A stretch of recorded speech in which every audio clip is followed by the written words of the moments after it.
तो वहीं उत्तराखंड में विधानसभा चुनाव की हलचल अब तेज हो चली है। चुनावी शंखनाद के बीच सभी राजनीतिक पार्टियां अपना दमखम दिखा रही हैं। ऐसे में बीजेपी प्रदेश अध्यक्ष मदन कौशिक से एक्सक्लूसिव बातचीत की A1 संवाददाता ज्योति सिंह ने, जिसमें मदन कौशिक ने कहा कि डबल इंजन की सरकार इस बार भी उत्तराखंड में आएगी।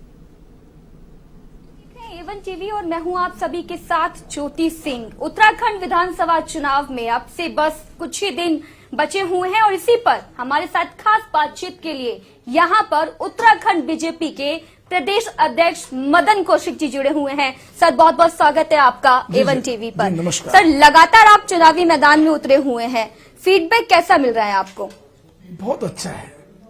जनता का बहुत बड़ा विश्वास, कार्यकर्ताओं में अपार उत्साह। और आप ये देखिए कि कोविड के कारण जो गाइडलाइन है उनका पालन करते हुए जब हम क्षेत्र में जाते हैं तो जनता इतनी समझदार है कि वो कोविड के पालन के साथ खड़ी होकर, कल अमित शाह जी के स्वागत में आप देखेंगे हजारों लोग आए, लेकिन वो सारे कोविड का पालन करते हुए आए।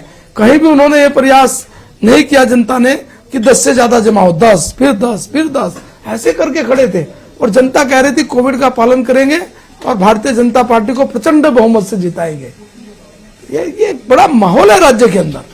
बिल्कुल मदन जी, आपने जिस तरीके कहा कि कोविड प्रोटोकॉल चल रहा है और कोविड को देखते हुए चुनाव आयोग ने काफी सारी पाबंदियां भी लगाई हैं। उसके चलते डिजिटली आप लोगों को जो है रैलियां करनी पड़ रही हैं। लेकिन क्या आपको लगता है कि डिजिटली, वर्चुअली एक बहुत बड़ी चुनौती है जनता तक पहुंचना, घर घर तक पहुंचना? हमारे पास बूथ तक का नेटवर्क है, हमारे पास पन्ने तक का नेटवर्क है, हमारे पास शक्ति केंद्र, मंडल, जिला, प्रदेश पूरा नेटवर्क है। और मैं जानता हूं कि जब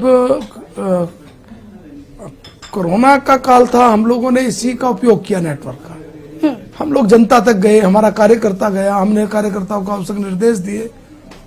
लेकिन साथ साथ आप ये भी देखिए कि अन्य राजनीतिक दल उस समय पिछड़ गए और आज वही दल है जो इस सारे नेटवर्क का, इस सारी टेक्नोलॉजी का विरोध कर रहे हैं।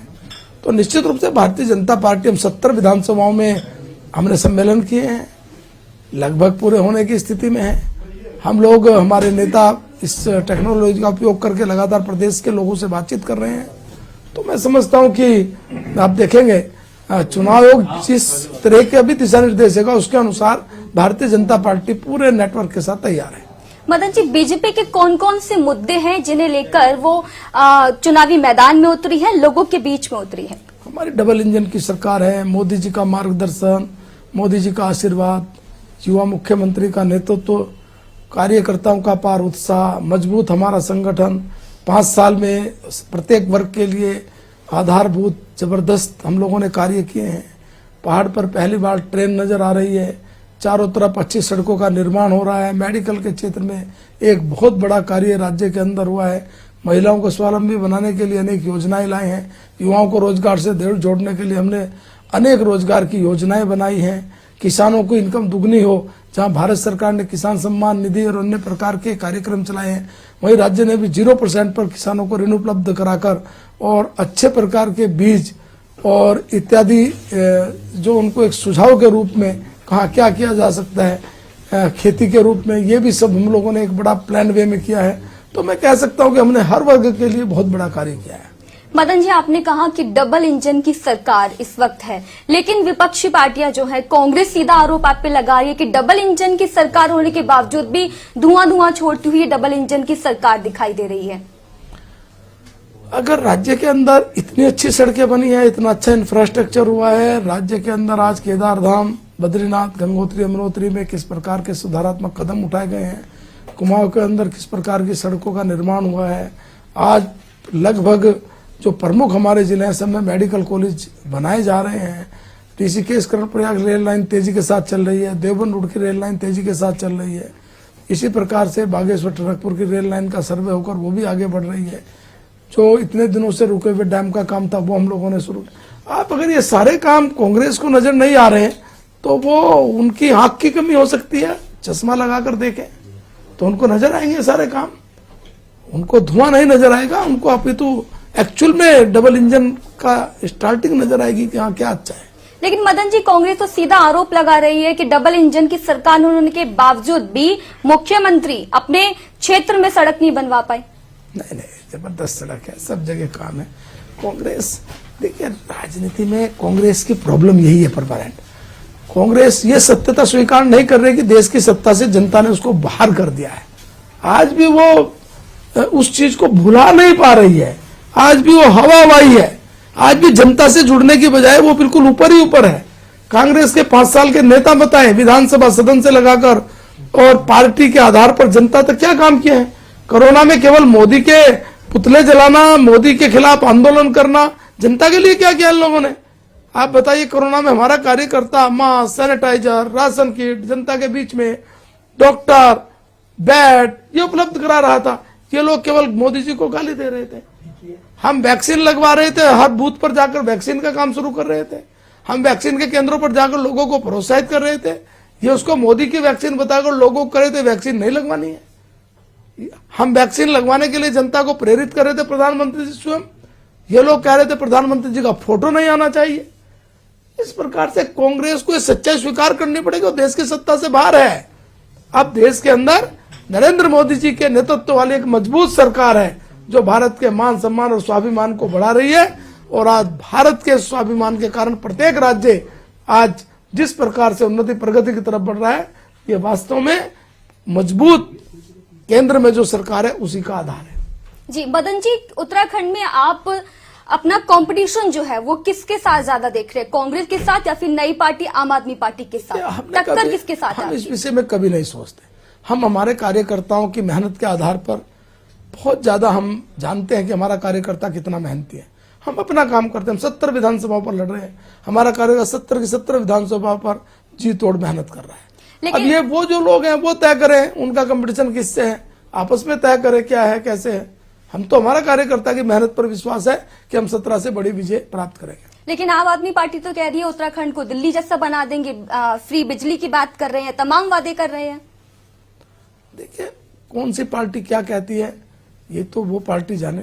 जनता के बीच में विश्वास पैदा करना ये 1 दिन 2 महीने 4 महीने का काम नहीं है। आज हम देखते हैं राज्य के अंदर जो राजनीतिक दल काम करता है निरंतर जनता के बीच में रहता है, जनता का विश्वास वही प्राप्त करता है। उत्तराखंड बीजेपी की अगर हम बात करें तो तमाम वादे जो है वो उत्तराखंड बीजेपी भी कर रही है और कई ऐसे कदम हैं जो अब तक कांग्रेस नहीं उठा पाई लेकिन बीजेपी ने उठा दिए। अगर बात करें हरक सिंह रावत की तो वो भी बीजेपी ने उनको निकाल दिया। लेकिन ये जानना चाहेंगे कि आखिर ऐसी कौन सी वजह थी जिसकी वजह से हरक सिंह रावत को बाहर करा। अब ये सारी चीजें पुरानी हो गई हैं। अब तो एक ही बात है, अगले 15 दिन में हमें चुनाव लड़ना है। 2017 से बड़ी विजय प्राप्त करनी है। कार्यकर्ता ताकत के साथ लगा हुआ है। पीछे क्या हुआ अब हम इस विषय पर जाना नहीं चाहते। अब केवल एक ही सामने है लक्ष्य कि हमें हमारे कार्यकर्ताओं को पूरा उत्साह के साथ आप अपनी सीटों पर मेहनत करते हुए जनता का आशीर्वाद और विश्वास प्राप्त करें। बिल्कुल मदन जी, कुछ ही दिन बचे हैं उत्तराखंड विधानसभा चुनाव में। सभी राजनीतिक दल जो है काफी दमखम दिखाते हुए दिखाई दे रहे हैं चुनावी मैदान में। लेकिन ऐसे में सवाल ये उठता है कि पहाड़ी लोगों के लिए कौन से मुद्दे जो हैं जो बीजेपी उठा रही है, क्योंकि जब जितनी भी पार्टियां हैं वो हिंदुत्व की बात कर रही है, राष्ट्रीय मुद्दे की बात कर रही है, ऐसे में पहाड़ी क्षेत्रों की क्या बात होगी? हम हिंदुत्व की बात भी करते हैं, राष्ट्रत्व की बात भी करते हैं, देशभक्ति की बात भी करते हैं। हम सैनिकों के लिए 1 रैंक 1 पेंशन की बात भी करते हैं। हम अपने पूरे 13 जिलों में मेडिकल फैसिलिटीज की बात करते हैं। हम 13 जनपदों के युवाओं को रोजगार की बात करते हैं। हम महिलाओं को स्वावलंबी बनाने की बात करते हैं। हम कर्णप्रयाग तक रेलवे लाइन ले जाने की बात करते हैं। हम जागेश्वर धाम हो, बद्रीनाथ हो, गंगोत्री, केदारनाथ हो, वहाँ बंटने वाला प्रसाद हमारा स्वयं सहायता समूह बनाए, उनको 0% पर ऋण उपलब्ध कराए, इसकी बात करते हैं। हम प्रदेश के लाखों किसानों को 6-6 हजार रुपए उनके अकाउंट में डालकर, चाहे वो पिथौरागढ़, अल्मोड़ा, चंपावत, बागेश्वर, उत्तरकाशी, टिहरी, रुद्रप्रयाग, चमोली, किसी जनपद का किसान हो उसको देने का काम कर रहे हैं। तो कहाँ इसमें वो आ रहा है? हम तो एक सीधा भाव के उत्तराखंड राज्य के लिए पूरी ताकत के साथ लगे हुए हैं। मदन जी, पहाड़ी इलाकों की बात कर रही हूँ जैसे कि मैं, क्योंकि आपदाएं जो है वो आती रहती हैं। अल्मोड़ा, चंपावत, आपदाओं में काफी सारे लोगों की जान चली जाती है। देखिए राज्य की परिस्थिति के अनुसार हमने पहली बार एक बहुत तेजी के साथ आपदा प्रबंधन का काम किया है। हम लोगों ने पहली बार जिलों में इतने मजबूत आपदा प्रबंधन तंत्र खड़ा किया है। हम लोगों ने पहली बार डॉपलर रडार की बात करते हुए उसको आगे बढ़ाने का काम किया। हम लोगों ने पहली बार जहां घटना घटित होती है उसके आधे घंटे से पहले वहां सहायता पहुंच जाए, और उससे भी कम समय, यदि बहुत जितना समय जाने में लगा उतना समय लगे, वहां हमारी टीम खड़ी रहती है। हमने काम किया है। मदन जी, उत्तराखंड की बात करें तो उत्तराखंड का इतिहास भी राजस्थान की तरह रहा है कि एक बार कांग्रेस एक बार बीजेपी। इस बार बीजेपी की सरकार रही है, क्या इसको लेके कुछ हलचल या बेचैनी आपको लग रही है कि जिस तरीके से इतिहास रहा है कहीं इस बार कांग्रेस की सरकार ना आ जाए? हम पूरे कॉन्फिडेंट हैं और हमारे कार्यकर्ताओं की मेहनत के बल पर ये धारणा बिल्कुल समाप्त होगी और हम अच्छे बहुमत के आधार पर सरकार बनाने जा रहे हैं। बीजेपी के एक बार फिर से मुद्दे जानना चाहूंगी, क्योंकि कांग्रेस कह रही है कि सभी मुद्दे तो हमारे हैं, सारा काम हमने किया, तो फिर बीजेपी ने कौन सा काम किया है? 2016 में उन्होंने काम किया था, जनता ने उसका परिणाम दे दिया। राजनीति में जितना जो करता है उसका परिणाम लोकतांत्रिक व्यवस्था में चुनाव में मिलता है। कांग्रेस को मिल गया। अगर कांग्रेस काम करती तो शायद हो सकता है अच्छा फल मिलता, नहीं किया, इस कारण से 17 में निर्णय आया। हमने अच्छे काम किए, इसलिए सरकार बनाने की तरफ बढ़ेंगे। कल कांग्रेस के महासचिव रणदीप सिंह सुरजेवाला ने पीसी करके बीजेपी के ऊपर हमला किया कि सेना के साथ खिलवाड़ करती है ये भाजपा, न सिर्फ राज्य स्तर पर बल्कि राष्ट्रीय स्तर पर। कांग्रेस में जितना बजट सेना के लिए रखा जाता था, हमने उसमें दुगने से ज्यादा की वृद्धि की है। हम लोगों ने वन रैंक वन पेंशन का इतने दिनों का मैटर था, उसको सुलझाने का काम किया है। आज राज्य स्तर पर भी अगर इस प्रकार की कोई घटना घटती है बलिदान होने की, उसको हम लोगों ने राज्य के स्तर पर अनेक सुविधाएं देने का काम किया है। इस सैनिकों के लिए, पूर्व सैनिकों के लिए बहुत काम हम लोगों ने किया है। तो कांग्रेस तो प्रारंभ से ही केवल इस मैटर को लेकर एक ढकोसलेबाजी और नाटकबाजी करती है। धरातल पर करना होता तो वो करते, सत्ता में रहते हुए कहाँ किया उन्होंने। मदन जी, 3 बिगाड़ा काम बिगाड़ा थीम सॉन्ग कांग्रेस का है और वो यही कह रही कि 3 बार मुख्यमंत्री बदल दिए गए, एक मुख्यमंत्री तक पूरे 5 साल तक नहीं टिका पाए। ये हमारी पार्टी का अंदरूनी मामला है। दायित्व परिवर्तन ये पार्टी के सामान्य प्रक्रिया का हिस्सा होता है और कांग्रेस आज अपने परिवार को संभाल ले जाए, उसके लिए यही बड़ी उपलब्धि है। आप देखेंगे क्या परिस्थिति हुई है। मैं कांग्रेस में किस प्रकार का लगातार 2017 के डिवीजन के बाद बड़ा डिवीजन इस बार भी हुआ है।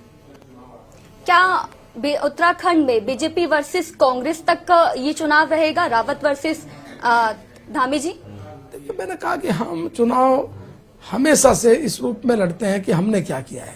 आज डबल इंजन है, मोदी जी का नेतृत्व, मार्गदर्शन है, युवा मुख्यमंत्री है, ये हमारे पास है। हम इस मुद्दे को लेकर जनता के बीच में जा रहे हैं। एक और कांग्रेस ने आपके ऊपर हमला किया है कि हवाई अड्डे की बात करते थे लेकिन लोगों की हवाई चप्पल तक उतरवा ली। कांग्रेस आज कंफ्यूजन की स्थिति में है और कांग्रेस का कंफ्यूजन निश्चित रूप से आपने देखा होगा। यहाँ जिस प्रकार के नेताओं का एक दूसरे के प्रति झगड़ा है, लड़ाई है, वो सब हमारे सामने है, लगातार नजर आए। टिकट बदलने पड़े 5-5 इनको, टिकट चेंज करने पड़े इनको। आपने भी नामांकन भरा हुआ है अपनी सीट से, आप अपनी सीट पे अपने आप को कैसे देखते हैं? अच्छा पाता हूँ, जीतेंगे, अच्छा जीतेंगे। चलते चलते कोई एक आखिरी मैसेज जो आप दर्शकों को देना चाहे, उत्तराखंड की जनता को देना चाहे? मैं आपके चैनल के माध्यम से सभी उत्तराखंड के निवासियों से निवेदन करना चाहता हूं कि ये जो चुनाव है, ये चुनाव डबल इंजन नरेंद्र मोदी जी के मार्गदर्शन में, युवा मुख्यमंत्री के नेतृत्व में हो रहा है। आज राज्य विकास के पथ पर आगे बढ़ा है। 2025 में इस राज्य को देश का बेहतर राज्य बनाना है। अगले ये जो दशक है, इस सदी का ये उत्तराखंड का दशक होगा। आज प्रधानमंत्री के मार्गदर्शन में जिस प्रकार लाखों करोड़ की योजनाएं चल रही हैं, निश्चित रूप से ये डबल इंजन का परिणाम है। मैं सबसे निवेदन करना चाहता हूं कि आप अपना आशीर्वाद भारतीय जनता पार्टी को, मोदी जी को, धामी जी को और सभी जो प्रत्याशी क्षेत्रों में लड़े उनको देंगे। आपका दिया हुआ आशीर्वाद निश्चित रूप से हमें और प्रेरित करेगा कि हम तेजी के साथ उत्तराखंड के विकास को आगे बढ़ाएं। चलिए मदन कौशिक जी, बहुत बहुत धन्यवाद हमारे साथ जुड़ने के लिए। तो उत्तराखंड विधानसभा चुनाव में आप सिर्फ कुछ ही दिन रह गए हैं, सभी पार्टियां काफी जोरों शोरों से यहां पर तैयारियां करती हुई दिखाई दे रही है, लेकिन किसके सर सजेगा उत्तराखंड का ताज, ये तो यहां की जनता ही तय करेगी। और 10 मार्च को हकीकत क्या है, किसके सर पे ताज सजेगा, ये सभी तस्वीरें जो हैं साफ हो जाएंगी। तो हमारे साथ यहाँ पे जुड़े हुए थे उत्तराखंड के प्रदेश अध्यक्ष मदन कौशिक। कैमरा पर्सन सुनील के साथ ज्योति सिंह, एवन टीवी।